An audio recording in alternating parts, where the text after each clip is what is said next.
नीतीश कुमार आज से समाज सुधार अभियान पर निकल गए हैं। इस अभियान की उपलब्धि यह होगी कि बिहार में शराबबंदी को लेकर के जागरूकता फैलेगी, दहेज प्रथा में कमी आएगी, बाल विवाह में कमी आएगी, जीविका दीदियों को प्रोत्साहन मिलेगा, महिलाओं की बात सुनी जाएगी और बिहार पर कमजोर हो रही नीतीश कुमार की राजनीति मजबूत होगी। ये वो तमाम बातें हैं जो किसी भी आदर्श यात्रा का हिस्सा होती हैं और ऐसा होना भी चाहिए।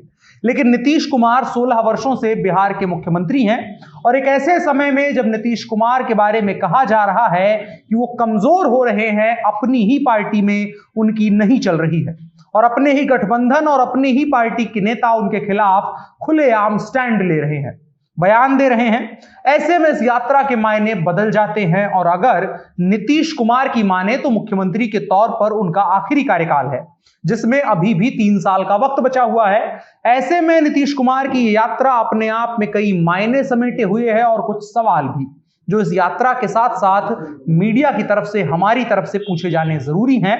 आज उन्हीं मायनों और सवालों पर बात करेंगे जनता जंक्शन शो में। मेरा नाम अनुराग मिश्रा है और ये जनता जंक्शन शो है। मोतिहारी से अपने 3 सप्ताह लंबे समाज सुधार अभियान की शुरुआत कर चुके नीतीश कुमार अपनी इस यात्रा के दौरान बिहार के कुल 12 जिलों में घूमेंगे। इस दौरान सबसे बड़ा सवाल यही है कि ऐसे समय में जब नीतीश कुमार के सबसे महत्वाकांक्षी फैसले शराबबंदी की आलोचना चरम पर है, उसका फेलियर सड़कों पर पसरा हुआ नजर आ रहा है, तो नीतीश कुमार जनता को यह कैसे बताएंगे कि उनका यह फैसला अच्छा है। शराब खतरनाक चीज है और इसका सेवन उससे भी ज्यादा खतरनाक है, यह तथ्य किसी से भी छुपा हुआ नहीं है। लेकिन यकीन मानिए, जितनी मौतें शराब पीने से सामान्य स्थिति में बिहार में नहीं हुई हैं, उससे ज्यादा मौतें शराबबंदी वाले बिहार में शराब पीने की वजह से हुई हैं, जहरीली शराब पीने की वजह से हुई हैं। शराबबंदी की वजह से बिहार ने शराब पीना तो बंद नहीं किया, लेकिन बिहार को मिलने वाला राजस्व जरूर बंद हो गया। माफियागिरी का एक नया साम्राज्य बना शराबबंदी के बाद से। ऑफिशियल रिकॉर्ड नहीं है, लेकिन अगर आज बिहार में सबसे बड़े माफिया की लिस्ट निकलेगी तो वही व्यक्ति होगा जो सबसे ज्यादा शराब बिहार को पिला रहा होगा। उसकी वजह यह है कि कानूनी तौर पर शराब तो बिक नहीं सकती, तो गैर कानूनी ढंग से जो व्यक्ति शराब पिलाने की जिम्मेदारी लेगा, जाहिर तौर पर वही सबसे बड़ा माफिया होगा। ऐसे में नीतीश कुमार से यह सवाल पूछा जाना लाजमी है कि ऐसे माफिया को पाल पोस कर किसने बड़ा कर दिया और क्यों बड़ा कर दिया।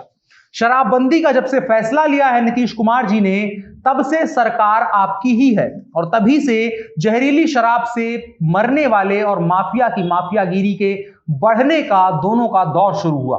तो जब नीतीश कुमार महिलाओं को यह बताने जा रहे हैं कि शराबबंदी आपके लिए लिया गया फैसला है और इसको सफल बनवाना आपकी जिम्मेदारी है, तो नीतीश कुमार को यह जवाब भी देना पड़ेगा कि जब एक मां अपने बेटे को जेल में खुद बंद करवाती है शराब की लत के कारण, तो उस परिवार पर 1 लाख रुपए का जुर्माना क्यों लगाया जाता है। और उसके बाद उसका बेटा जब अपनी मां को जान से मारने की धमकी दे रहा है, तो नीतीश कुमार ने उसके लिए क्या किया और क्या उस मां को जाकर के यकीन दिलवाया कि सुशासन वाले बिहार में ऐसा नहीं हो सकता है। दूसरा मामला है अपराध नियंत्रण का। नीतीश कुमार कहते हैं बिहार में सुशासन का राज है, तो कई सवाल मुंह बाए खड़े रहते हैं।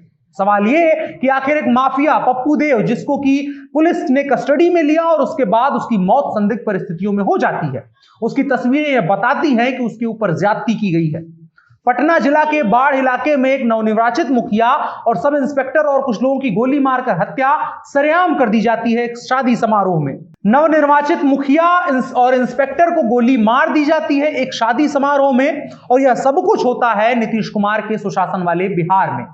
वैसे आमतौर पर हर घटना के लिए मुख्यमंत्री को कटघरे में खड़ा करना लाजमी नहीं है, लेकिन यहां यह सवाल हर बार नीतीश कुमार पर घूम फिरकर इसलिए आ जाता है क्योंकि नीतीश कुमार ने अपने इर्द गिर्द एक ऐसी व्यवस्था बना ली है जिसके केंद्र में सिर्फ और सिर्फ वही है।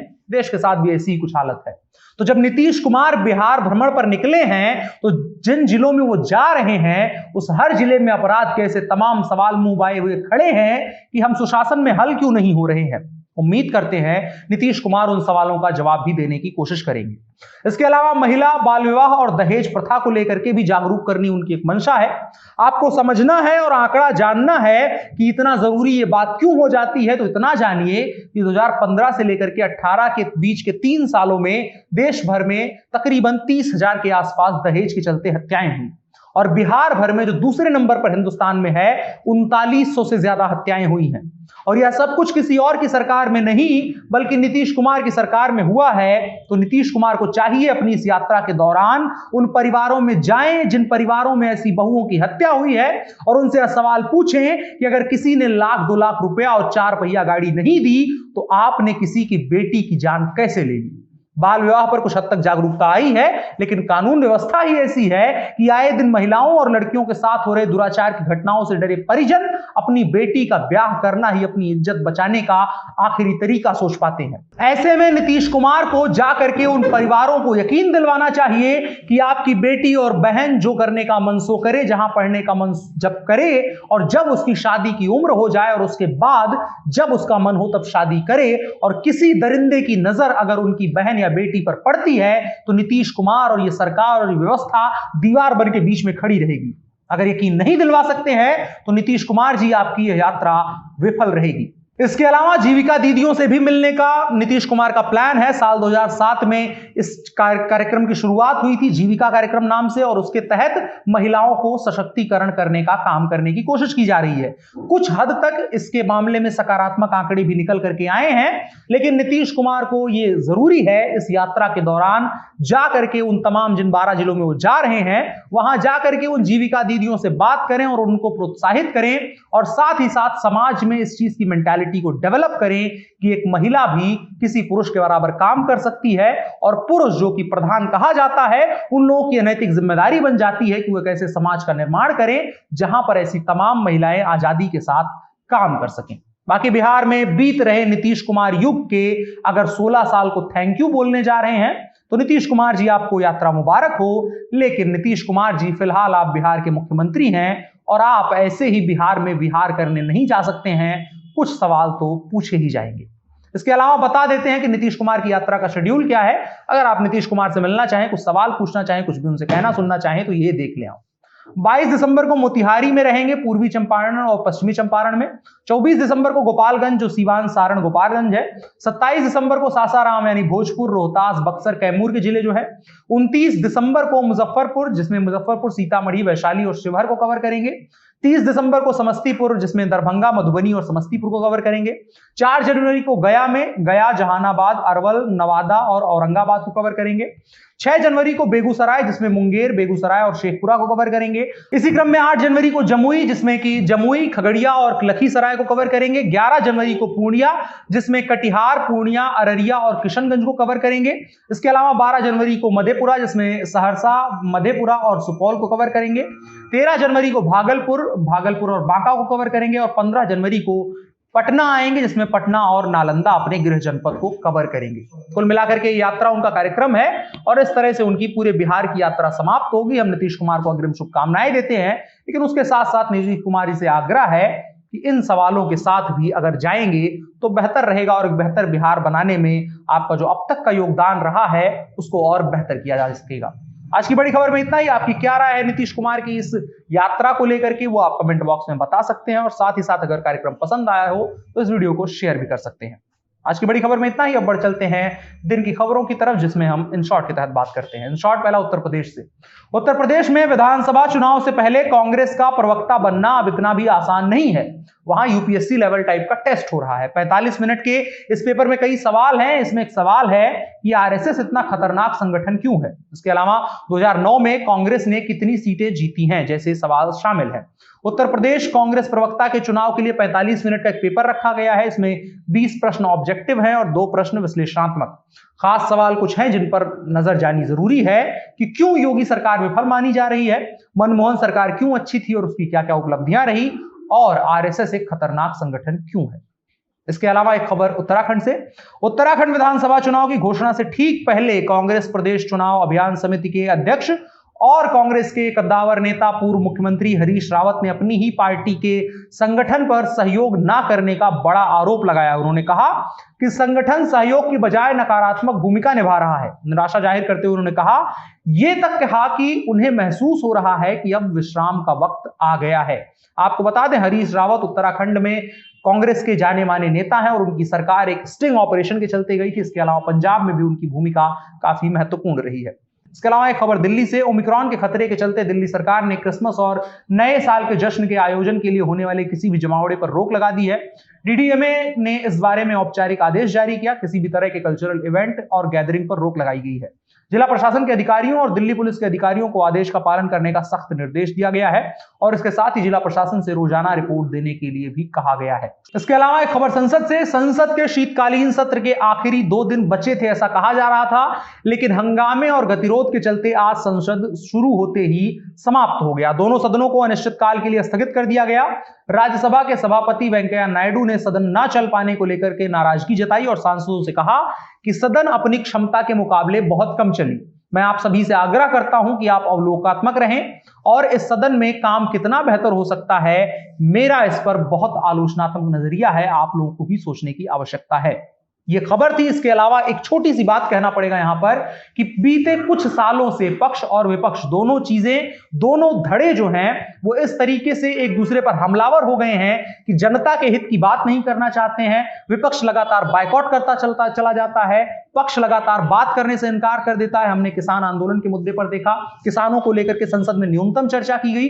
अगर चर्चा की जाती तो संभवतः बेहतर हल पर हम पहले पहुंचे होते और जितना व्यापारियों का नुकसान हुआ, किसानों को उतने दिन तक अपना वक्त बर्बाद करना पड़ा और आखिर में सरकार को इस नतीजे पर पहुंचना पड़ा कि किसान बिल गलत थे, उनको हम वापस लेते हैं। तो यह आवश्यक है, सदन हमारे और आपके पैसों से चलता है, आम आदमी के पैसों से चलता है, टैक्स पेयर के पैसों से चलता है। इसलिए एक जिम्मेदार नागरिक होते हुए सवाल पूछना लाजमी बनता है कि सदन में पिछले 3 से 4 सालों से पक्ष और विपक्ष दोनों चरम स्तर पर पहुंच करके तमाशा क्यों कर रहे हैं। बाकी इन शॉर्ट में आज के लिए इतना ही। अब बढ़ चलते हैं आज के कानून की तरफ।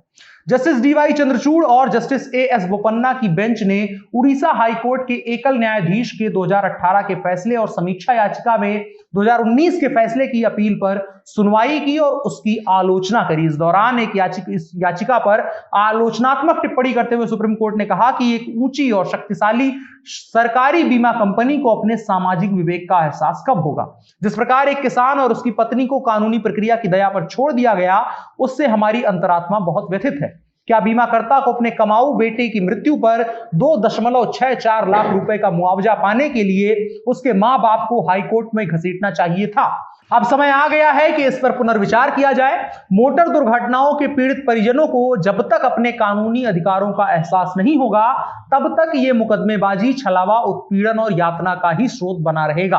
कोर्ट ने बीमा कंपनी को 1 महीने के भीतर 2,62,164 रुपए और दुर्घटना की तारीख से 12% के ब्याज के साथ भुगतान करने का निर्देश 1 महीने के भीतर दिया है। अदालत ने अपीलकर्ताओं को निचली अदालत की कार्यवाही में जो पैसे खर्च हुए हैं उसके एवज में 1 लाख रुपए का लागत का भी हकदार माना है। दरअसल मामला यह था कि जिस व्यक्ति का मुकदमा ये मामला चल रहा है, वो ट्रक कंडक्टर था और एक्सीडेंट में उसकी मौत हुई। फिर उसकी जो एम्प्लॉयर कंपनी थी, उसकी जो बीमाकर्ता कंपनी थी, उन दोनों के बीच मुकदमा पहले चला। उसके बाद जब मुकदमा खत्म हुआ तो फिर पीड़ित परिजनों को, जो बीमा कंपनी थी और इसके अलावा जो पीड़ित परिवार था, उनके बीच में मुकदमा चला। एक अपील की गई। अपील पर हाईकोर्ट ने उड़ीसा हाईकोर्ट ने 30 नवंबर 2018 को अपने फैसले से मुआवजे को 1,98,807.70 रुपए और ब्याज को 12% से घटा करके 8% तक कर दिया था। हाईकोर्ट ने मुआवजे के दावे को कम करते हुए इस आधार पर कहा कि रिकॉर्ड में ऐसी कोई सामग्री नहीं है जो यह इंगित करे कि मृत्यु के समय मृतक का वेतन 2400 रुपए प्रति माह था। परिणाम स्वरूप हाईकोर्ट 910 रुपए के न्यूनतम वेतन के आधार पर आगे बढ़ा, जिस पर 218.47 का गुणक लागू किया गया, जिसके परिणाम स्वरूप 1,98,807.70 रुपए का मुआवजा मिला है।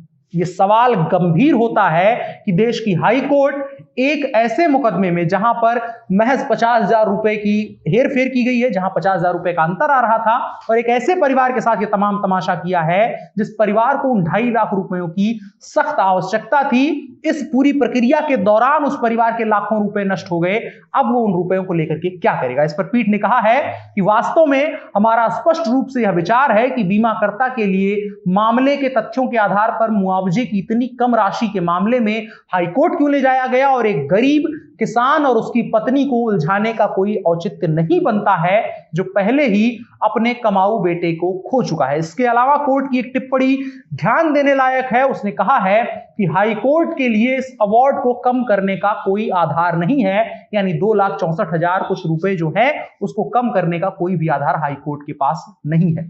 ये गंभीर सवाल बनता है और बीमा कंपनियां अक्सर ऐसे दुर्घटना के मामलों में तमाशा करती हैं और आम जनता जो एक एक पैसे जोड़ करके उनको अपना प्रीमियम भुगतान करते हैं और उसके बाद जब मुआवजे की बारी आती है तो इतनी शर्तें निकल करके सामने आती है और उसमें फर्जीवाड़े तमाम किए जाते हैं कि एक परिवार जिसने अपनी विषम परिस्थितियों के लिए वो बीमा लिया था उसके साथ में इस तरह का तमाशा किया जाता है। आपकी क्या राय है इसको लेकर के भी बता सकते हैं हमें कमेंट बॉक्स में। आज के कानून के हिस्से में इतना ही और बढ़ चलते कार्यक्रम के आखिरी हिस्से की तरफ जो है नसीहत। रैदास कहते हैं कि जात पात के फेर में ही उरझ रहा है सब लोग, मानुषता कुखात है रैदास जात कर रोग, यानी अज्ञानवश सभी लोग जाति पाति के चक्कर में उलझ कर रह गए हैं। रैदास कहते हैं कि यदि वे इस जातिवाद के चक्कर से नहीं निकले तो एक दिन जाति का यह रोग संपूर्ण मानवता को निगल जाएगा। ये बिहार के लिए खास संदेश है और साथ साथ ये चीज हमें समझने की आवश्यकता है कि जाति एक अलग चीज है, वो मानवता से कभी ऊपर नहीं हो सकती है, लेकिन कई लोग अपने राजनीतिक हित को साधने के लिए, अपने तमाम हितों को साधने के लिए इसका नाजायज इस्तेमाल करते हैं। आप इस चीज से बचे रहिए, बाकी मौज करिए। आप जनता जंक्शन शो देख रहे थे, मेरा नाम अनुराग मिश्रा है। अगर कार्यक्रम पसंद आता हो तो इसको शेयर किया करिए और साथ ही साथ रोज 9 बजे ये आपके फेसबुक और यूट्यूब पर दिख जाता है तो उसको भी देखा कीजिए और अपना प्यार बरसाया कीजिए। कैमरे पर मेरे साथ ओम प्रकाश हैं, आप जनता जंक्शन देख रहे हैं। शुक्रिया।